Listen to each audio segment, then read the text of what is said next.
You like how I did that? Cut you off. What now?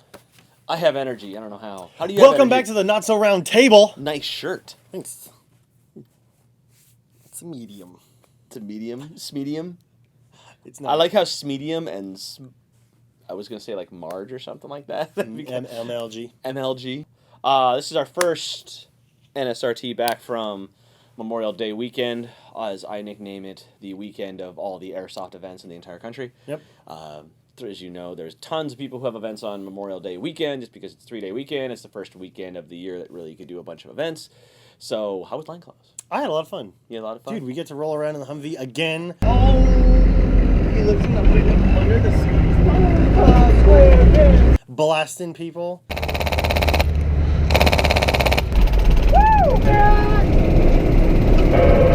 was a good weekend.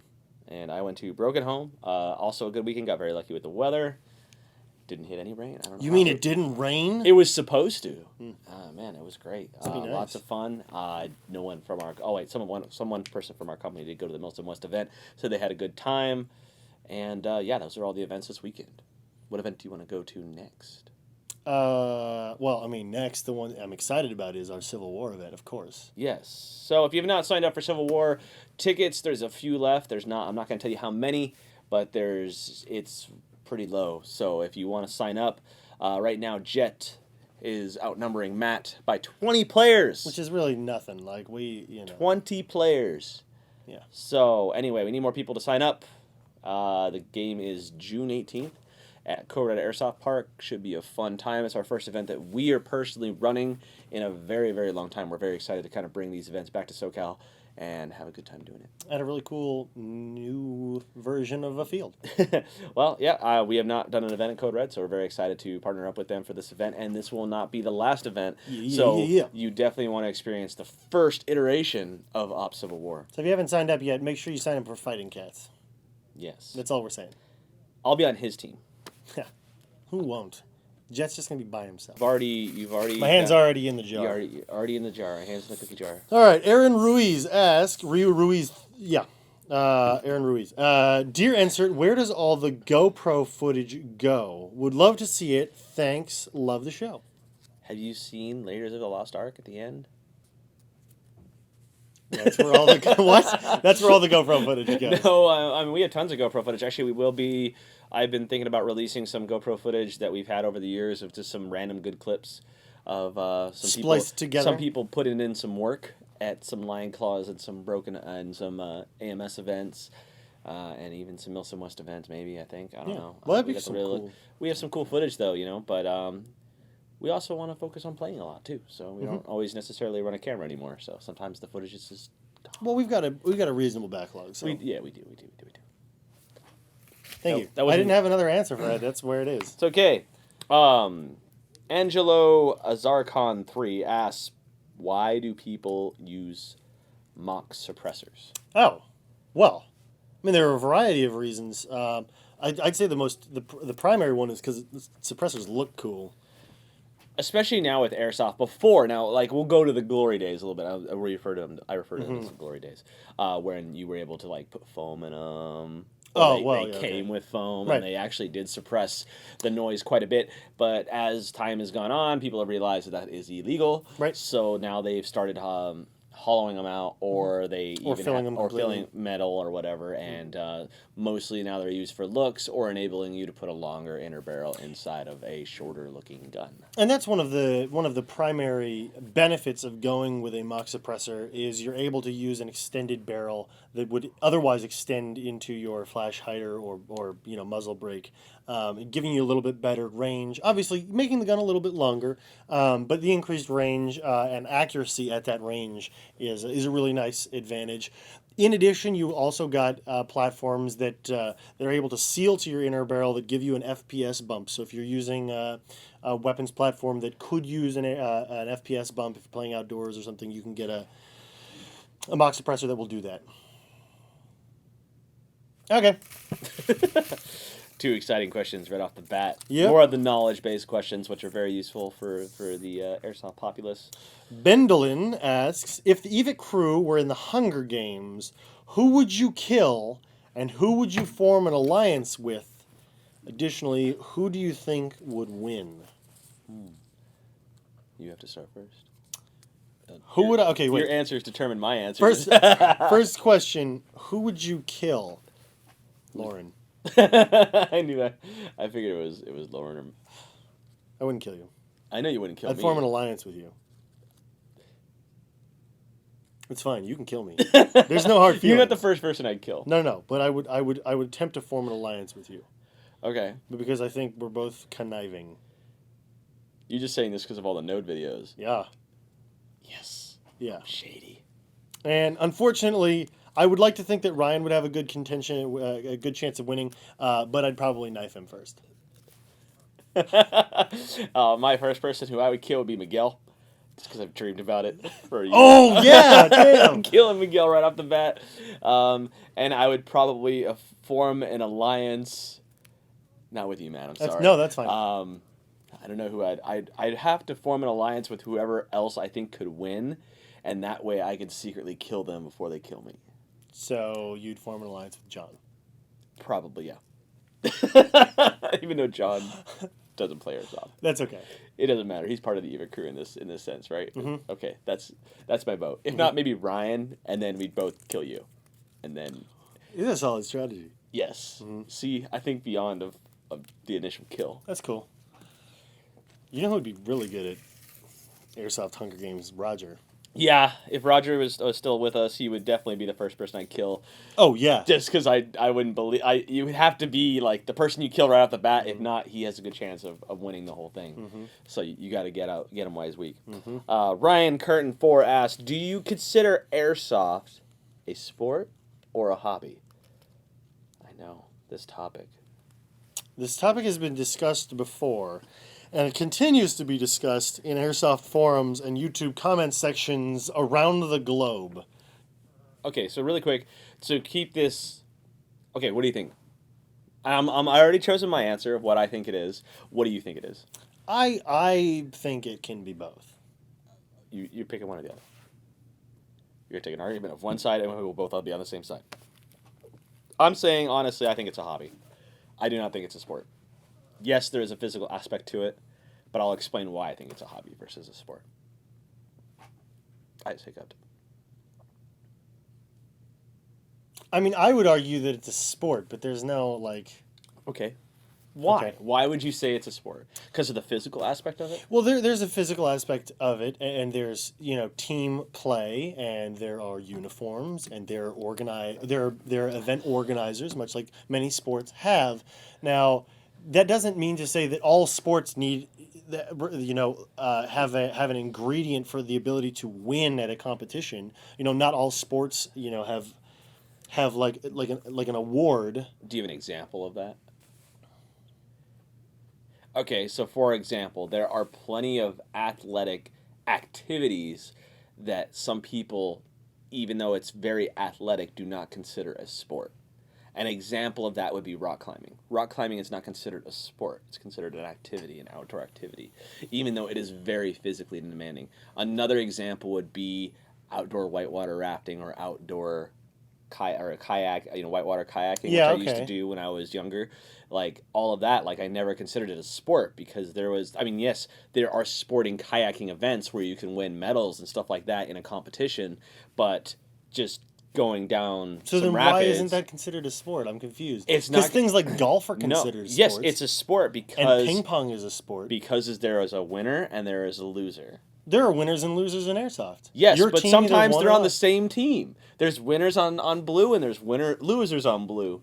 Winners and losers on both on the same team at this point because I just... It's not clear cut. Okay. No, that's... Yeah, I just say it has more of a hobby aspect to it just because of the If it was on a... You think about it. Even with motorsports, for example, or anything else, there's so much regulatory things on making everybody on the same playing field in a way. I cannot think of one sport out there where somebody has a advantage because of their equipment, a dramatic advantage because of their equipment in any other situation. Because you can't even compare that to race cars, for example. You have different models, but they're all there's some that are made by, let's say Formula One. There's some cars that are made by one manufacturer, some that are made by another manufacturer. Yes, they have their advantages and disadvantages, but overall they're on the same playing field too. Okay. So that would be like playing I have a super souped up AEG versus a Polar Star. Like they're practically the same thing, but what I'm saying is you can't say something's a sport when you have one team with all Polar Stars rolling a team with all beginner rental guns. Well, there just hasn't been a competition. Yes, that has. I know, but I'm saying is that's why I can't consider it a sport. So then, by that reasoning, would you consider paintball a sport or a hobby? Yes, I would consider paintball a sport in a sense that there are the official tournaments where there are rules, where there is a winner and the loser, and everybody is on the same playing field. It's an athletics 5-on-5 sport. So could we agree that the only thing that needs to happen for airsoft to be considered a sport is it needs an organized body to set up competitions? That has to, yes, and people have tried, but the main problem is that the equipment necessary, there is always a disconnect between what one person can have and what another person can have. One team could fully be running Polar Stars and have the advantage on every level based off the equipment they use. Until they're all using set equipment, like you're only allowed to use this AEG, specific AEG. It can't have any extra battery. It's basically it's almost like it's handed to you. Right. Okay. Like you don't do any maintenance on it or anything, and you fulfill that role. That's the only way I could see, because that's similar with what all high-end paintball markers shoot the same. All the pods hold the same amount of rounds. All of the players are allowed to players based on their playability are allowed to carry a certain amount of rounds. They're allowed to have one type of hopper that can only hold a certain amount of rounds. There's so many different things that are the exact same. Okay, that's fair. Boom, mic drop. All right. Whose question was that? That's nice. I opened my knife on the floor. Yeah. Wait, was that your question or mine? That was my question. All right. Okay, this one is from Josh Bagash. Can you please have Robomurray on the show? Please. Maybe one day. Yeah, Robo has to come visit us first. It's not an issue. I mean, he was here in California, but he wasn't here. Yeah, he flew here in the morning and then flew back at night. He was here for 3 days. Yeah, I know, but he didn't come here. He was in the booth. He was too good for us. One day, maybe. Or maybe we'll catch him at SHOT Show. We already did catch him at SHOT Show. On the show. Wasn't he at the show on SHOT Show? No, on NSRT. Wasn't he on the show at SHOT Show? No. Why not? I don't know. Did we do SHOT Show last? No, we didn't. Oh yeah, we didn't do right. insert last year on SHOT Show, or this year at SHOT Show. We're gonna do that. Okay. Yeah, no. One day we'll have Robo on here. We all love Robo. I mean, that's Matt's man crush. No, we're just friends. What the hell? And now cue Ryan's funny. Anyway, next question. No, let's talk about this some more. It's not. See, he's avoiding the issue. It's just not. It's just a non-issue. The Airsoft Gator 3 asks, "Hey, insert. If you could be any Airsoft superhero, who would you be? And can I trade my team patch in for an As Seen on EVTV patch?" Only. Sure, but you gotta find me to do it. Yeah, only at an event. It only works at an event. So, an Airsoft superhero, any Airsoft superhero. So I'm confused. I think a superhero in an Airsoft game. Yeah. What would be the biggest? Who would have the biggest advantage? I'd say Superman, right? He doesn't have to call hits. Dude, I would be Airsoft War Machine just so I could have a minigun on my shoulder. It'd be way cooler not have to call hits. It's true, but I'd rather have a minigun on my shoulder. Ryan would be Airsoft Sailor Moon. And he'd want to do the whole transformation too. And Miguel would be Deadpool. You just can't get rid of him. Damn it. Miguel's not cool enough to be Deadpool. I was gonna say, is there a lamer superhero that he could be? Well, that's unfair though, because everybody would think that Deadpool wasn't that cool of a superhero until the recent movie. Yeah. So, okay, all right, let's go with what would Miguel be? What is a very annoying superhero? That's not cool. That's not cool. Any ideas? No, Miguel is not. He's the Riddler. But he's not a superhero. No, exactly. He's just there asking questions and being obnoxious. He's the Jim Carrey Riddler. The Jim Carrey Riddler of Airsoft. Mm-hmm.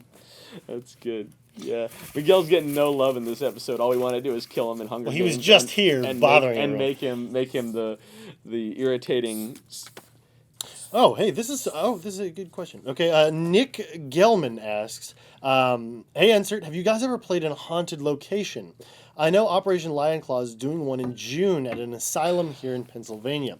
I wish I didn't work because I'd love to go. You guys rock, love the show." I remember years ago they talked about that asylum. Yes, they did. I remember we were actually pretty excited when it was first announced, but it I don't know what happened. It's cool if it's happening this year. Like, definitely, if you have the opportunity, I'd say go. Now, I don't think we've ever played. At least I've never played at a haunted location. However, I played at some really creepy locations.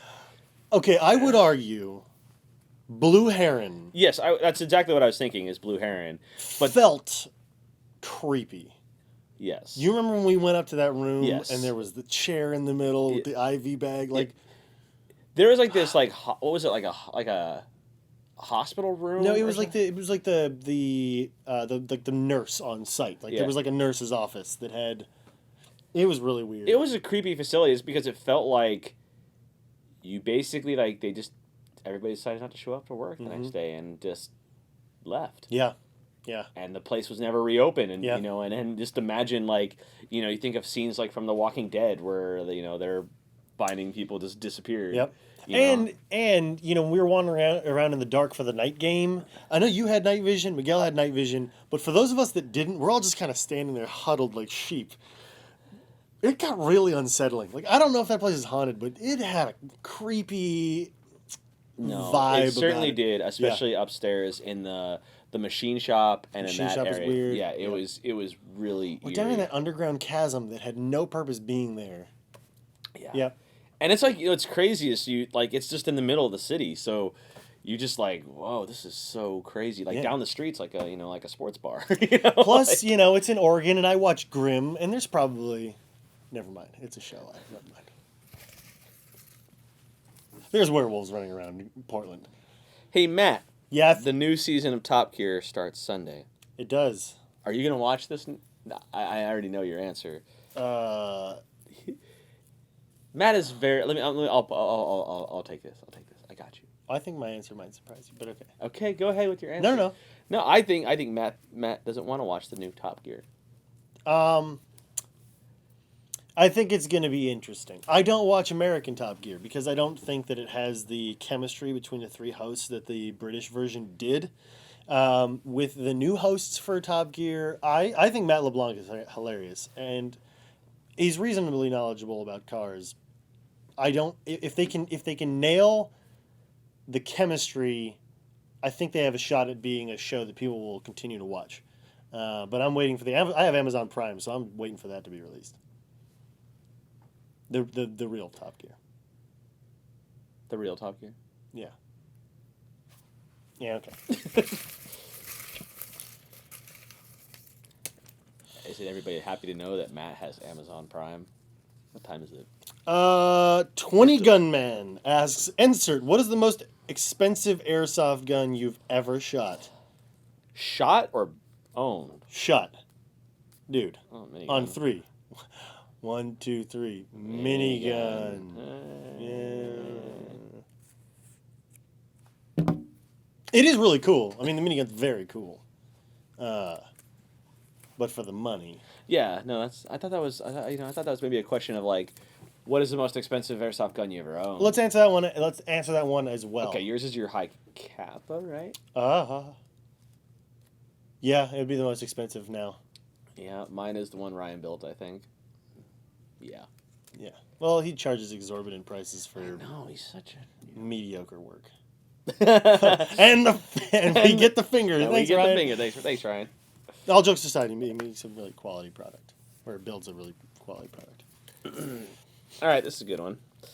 Kevin Riley 4 asks, Insert, it's getting kind of close to 100 episodes. Any special plans for it? Yeah, we're going to cancel the show. What?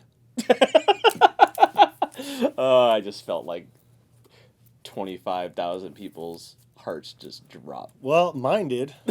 No, we're not canceling the show. Cool. Well, we should plan something fun for the 100th episode. I don't know what we're going to do. Do you guys have suggestions of what we should do? There you go. Hey, if you guys have any ideas of what we should do for our 100th episode, Comment in the section below. Be realistic, please. We're not gonna like do this in space or something. I mean, that'd be dope. Like, yeah, I would not mind. Or like in one of those planes that has like the zero gravity. Like yeah, even that would be cool. They're like all floating, like, and then we get down and we start throwing up. You ever been one of those things? They call it the vomit comet for a reason. That's gross. I remember like being in a prop, and it was simulating it with the prop. And the problem is those planes are so small and hot, especially in like Alabama, that they're just miserable. Like, you're dying in like the middle of summer. You're just throwing up from the heat. It's so bad. And then they do that. Sounds amazing. No, it was not amazing. I would never do it again, ever. Period. Anybody who's been in one of those hotboxing planes with 3 grown men. Okay. With BO. Do you want to do, how many more questions do you want to do? All right, do one more each. All right, we'll do one more each. Dude, man, you make such a mess. I apologize. Okay. That Boy Scout asks, Dear Insert, if Matt died at his early age, what would happen to Evike? That's really morbid. I predict his cause of death will be a car accident in his BMW M3 less than 1 hour before he gets it running it. Wow!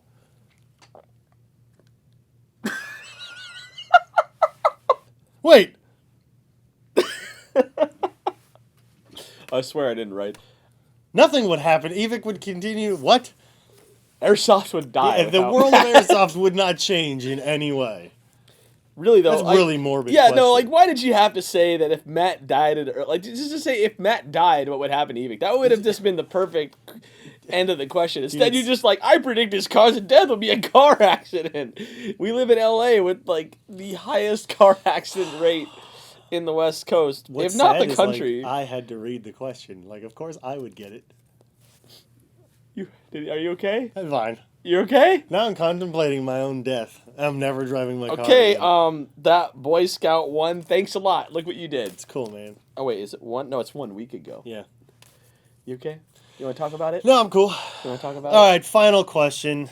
Sounds like he still wants to I swear, if the next question is, if George died in a think freak hockey accident, please don't be another death question. It's not a death question. Okay. Hey, man. I'm sorry. It's fine. I didn't write it. No. Peter Lua asks, oi, insert and guess. Yeah, oi. Yeah. How much does your main loadout weigh? Also, how much is too much in your opinions? Opinions. It says opinions. Okay. I think fully loaded, all my gear with battle belt and like a secondary in the holster, as well as 2 liters of water. I'm just about 20 pounds. Lucky you. 20, maybe 22 to 24 pounds. Yeah. I like to keep it really lightweight. Yeah. If I'm rocking my California loadout, which is a lot heavier than the one I travel with, so we're probably looking at 50, and it's just because, hey, 2 9-pound training plates on there. Unnecessary. Or my real AR-500s. Unnecessary. It's always necessary to train how you fight. It's unnecessary. Well, that's why people are asking if you're going to die or not. Yeah. You train how you fight. I train by running away.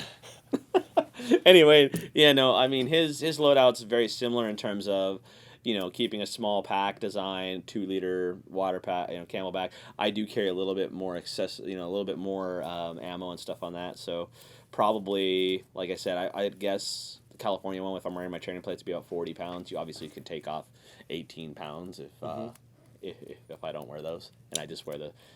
Makes me curious Airsoft. though. Now I gotta go weigh my stuff to figure out if my guess was right. That'd be kind of cool. Come back, like tell people like, hey, Yeah. I mean, you fit everything, and it's definitely under 50 pounds because you fit it all in a bag with boots. So hey, that's right. So, with clothing and bag. I think it's 22 to 24 pounds. Yeah, no, we'll see. Yeah, no, that sounds about right. Okay.